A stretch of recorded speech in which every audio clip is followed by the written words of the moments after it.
न कि स्वयं के लिए। ब्रिटिश राज में जब वाइसराय या राजा के प्रतिनिधि Hare किसी Krishna bro, the sharing not true.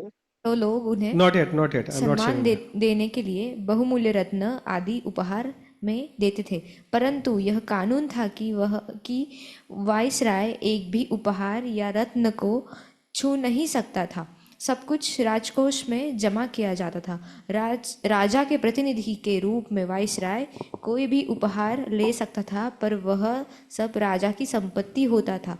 इसी प्रकार व्यास पूजा के दिवस पर गुरु को जितना भी सम्मान, भाव और योगदान अर्पित किया जाता है, वह सब जिस प्रकार ज्ञान अवरोह पद्धति से आता है, उसी प्रकार सम्मान अवरोह पद्धति से ऊपर की ओर बढ़ता है। क्योंकि गुरु अपने शिष्य का शिक्षक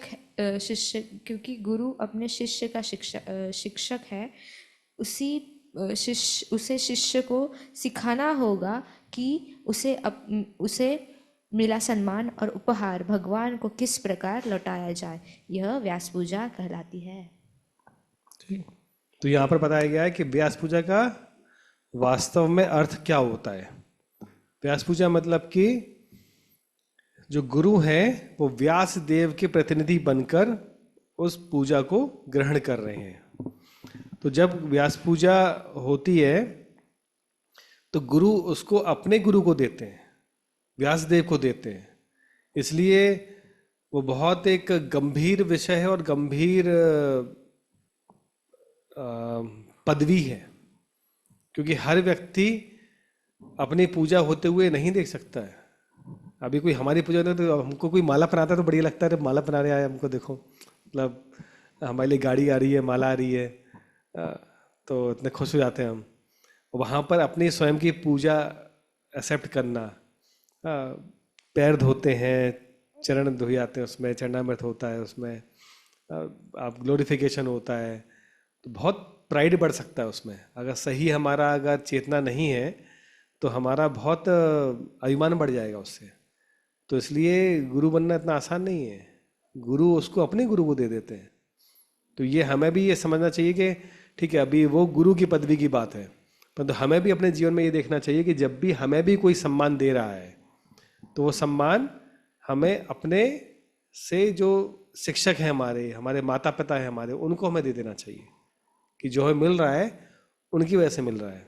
जैसे फॉर एग्जांपल, उदाहरण के लिए कि कोई हमारे पैर छूता है आके, ठीक है, तो पहली बात तो वैसे हमको पैर नहीं छुलाना चाहिए, परंतु कई बार समाज में रहते हुए और परिवार में रहते हुए बच्चों को ट्रेनिंग देते हुए हमको ही करना पड़ता है कि बच्चे पैर छूते तभी तो सीखेंगे।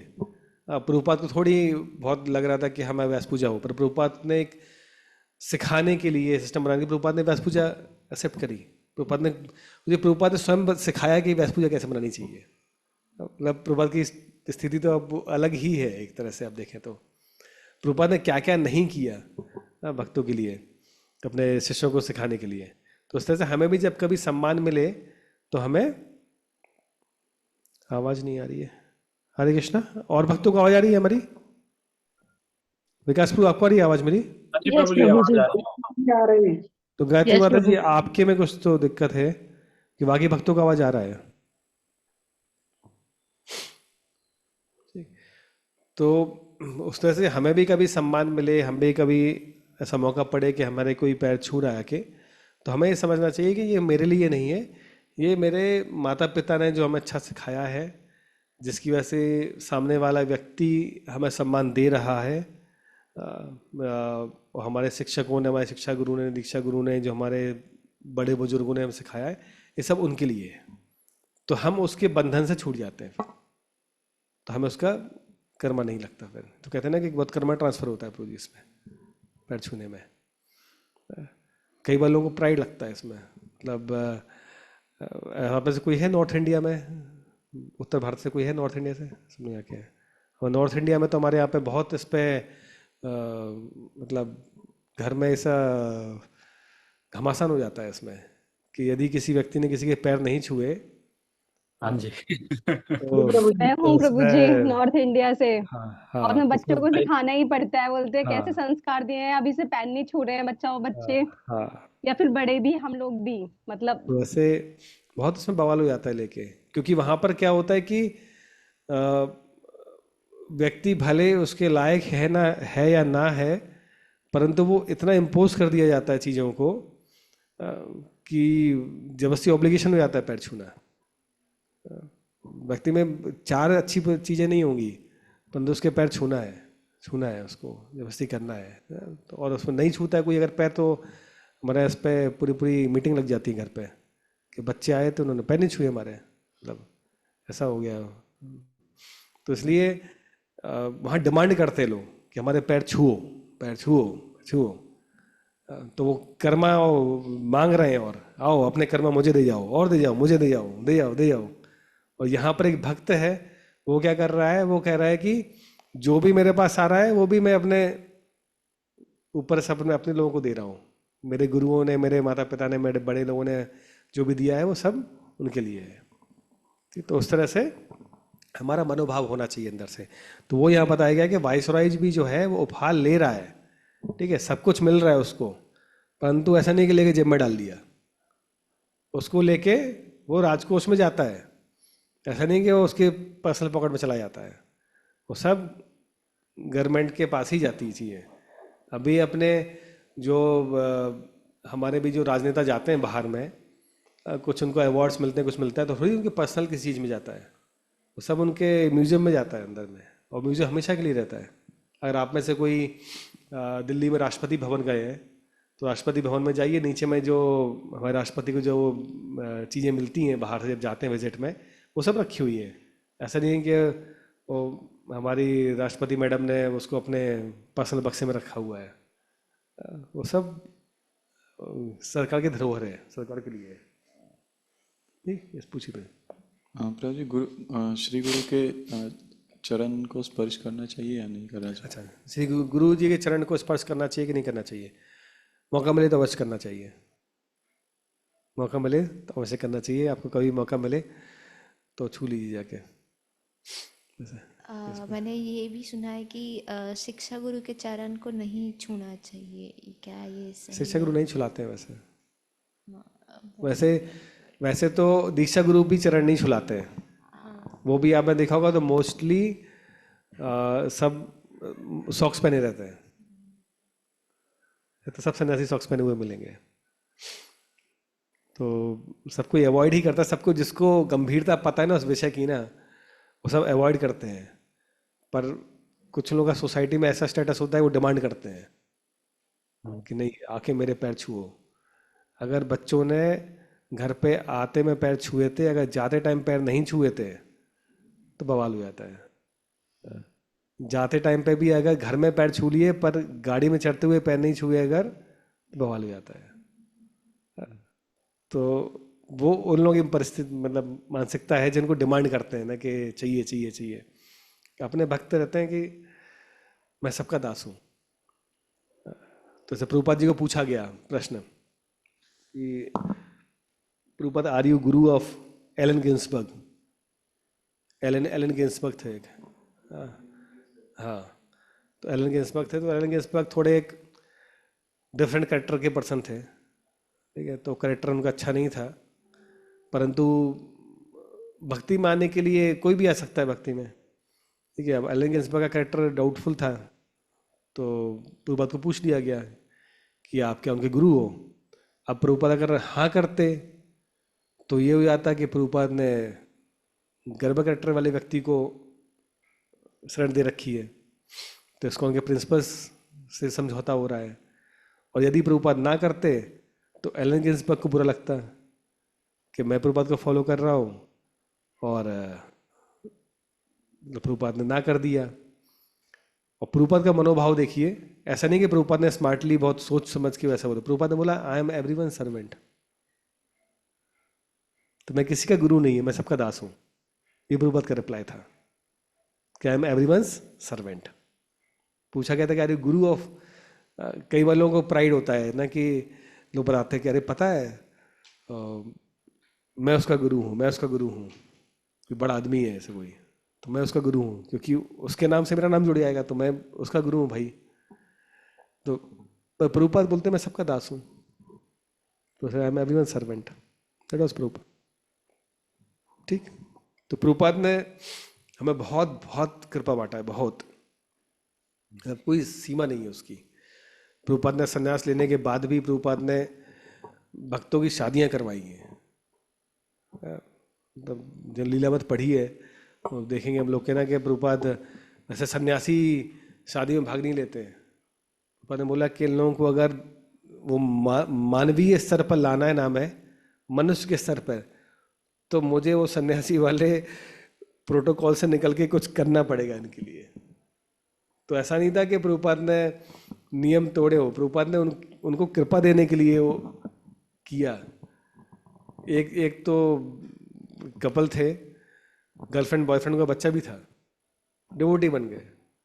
प्रभुपाद ने शादी करी, प्रभुपाद ने बोला अब ऐसे गर्लफ्रेंड बॉयफ्रेंड थोड़ी रहोगे तुम, शादी करो।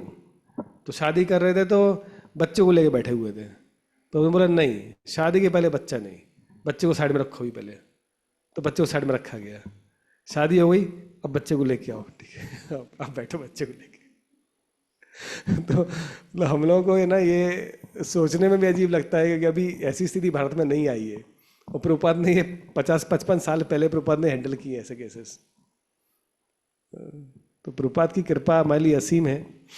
तो प्रभुपाद से हम जितना भी हम कर पाए, उनकी जितनी भी कृपा को आगे बांट पाए, प्रभुपाद उतनी कृपा हमको देंगे। ठीक है प्रभु जी, यस। टेम्पल में जो है भगवान के आगे सिर्फ गुरु महाराज को दंडवत करते हैं और किसी को दंडवत नहीं करते, ऐसा ऐसा है क्या? अच्छा, वो दंडवत वाला बात ना, इसमें आगे आया है क्या चैप्टर में? वैसे डीटीज के सामने दंडवत नहीं करते किसी को। तो भगवान के सामने गुरु को भी दंडवत, टेम्पल हॉल में दंडवत नहीं किया जाता है। लेकिन प्रभुपाद जी को करते हाँ, हैं। प्रभुपाद तो करते हैं, प्रभुपाद है हमारे, प्रभुपाद को करेंगे, बट वैसे और डिवोटीज को और नहीं करते हैं। पर उसमें भी क्या है कि प्रभु ना, उसमें मनोभावना है एक अंदर में। जैसे कि एक बार हुआ था ऐसा कि एक डिवोटी ने दूसरे डिवोटी को दंडवत किया, तो उन्होंने बोला, डिवोटी गुस्सा हो गए, नाराज हुए, काफ़ी चिल्लाने लगे, तुमको पता नहीं डीटी के सामने दंडवत नहीं करते ऐसा। तो ये निषेध है, नहीं होना चाहिए कि भगवान के मंदिर में भगवान ही सबसे सुप्रीम है, तो भगवान के सामने दंडवत होगा, भगवान को ही दंडवत होगा, भगवान के अलावा किसी को दंडवत नहीं होगा, तो तुम्हें दंडवत नहीं करना चाहिए था। तो दूसरे भक्त ने बोला कि ना, भगवान के सामने गुस्सा भी नहीं करना चाहिए, है ना। तो उन्होंने गुस्सा किया, गुस्सा भी नहीं करना चाहिए। और उनका एक ये भी मनोभावना थी, उन्होंने ये भी बोला कि ना, मुझे तो ये बोला गया है कि जहाँ भी वैष्णव दिखे उसको दंडवत करो, क्योंकि वैष्णव के माध्यम से ही हम भगवान के पास जा सकते हैं, तो इसलिए मैंने दंडवत किया। तो जब ये भक्त को ये सुना उन्होंने, तो अपने आप को हम्बल हो गए कि ना, कि नहीं तो अब जो किए सही है, ठीक है, but that should not become a trend. अभी वो ऐसा अगर मनोभावना है तो ठीक है, परंतु ये अगर आप ना अपने परिवार में जाके भी किसी को पूछेंगे तो वो भी बताएंगे कि मंदिर में किसी के पैर नहीं छुए जाते हैं, मंदिर में किसी के पैर नहीं छूते हम लोग, कि मंदिर में भगवान ही सुप्रीम है। ठीक। प्रभु जी, एक क्विक वन और देश में, जैसे जो पर्सनल रिलेशन, जैसे दामाद जो है ससुर के पैर नहीं छूते, लेकिन अगर उसमें देखा जाए कि वो दोनों ही वैष्णव हैं, तो उसमें क्या दंडवत करा जा सकता है? अच्छा, और इसमें फिर वो क्या होता है कि कुछ कुछ फंक्शंस होते हैं जहाँ पर वो परिस्थिति होती है जहाँ पे वो छूते हैं, ठीक है। तो जैसे कि जब विवाह होता है, ठीक है, तो विवाह के समय पे जब पिता अपनी पुत्री को देता है तो कन्यादान करता है, तो दान करता है, तो जो दामाद होता है वो दान एक्सेप्ट करने वाला व्यक्ति है, तो उसकी पूजा होती है, तो इसलिए लड़की का पिता अपने दामाद के पैर छूते हैं, तो वो ओकेजन पे है वैसा। बट अदरवाइज सबसे बेस्ट क्या है, दोनों वैष्णव हैं तो दंडवत करिए, वांछा का उत्तरूपेक्षा करिए। हरे कृष्ण। ठीक। जी। जैसे हरे कृष्ण प्रभु जी। तो मैं और मेरे बड़े भैया है, ठीक है, तो हमारा काफ़ी वाद विवाद होता है इसी बात पे कि मैं कहता हूँ मैं पैर छूऊंगा, वो कहते हैं नहीं मैं नहीं छुलाऊंगा, तो मैं पीछे पड़ता हूँ, फिर वो मानसिक रूप बच्चा कर लेते हैं, मैं भी कर लेता हूँ। फिर मेरी मम्मी आती हैं, मम्मी कहती हैं कि नहीं दोनों को मेरी बात माननी पड़ेगी, कि ठीक है तुम दोनों हो, सब लोग घर में सब डिवोटी हैं, सब लोग वैष्णव हैं, लेकिन घर में सिस्टम फॉलो करने के लिए एक आगे में कल्चर फॉलो करने के लिए छोटा भाई बड़े भाई के पैर छुएगा, तो फिर मैं छूता हूँ, तो भैया भी छुलाते हैं।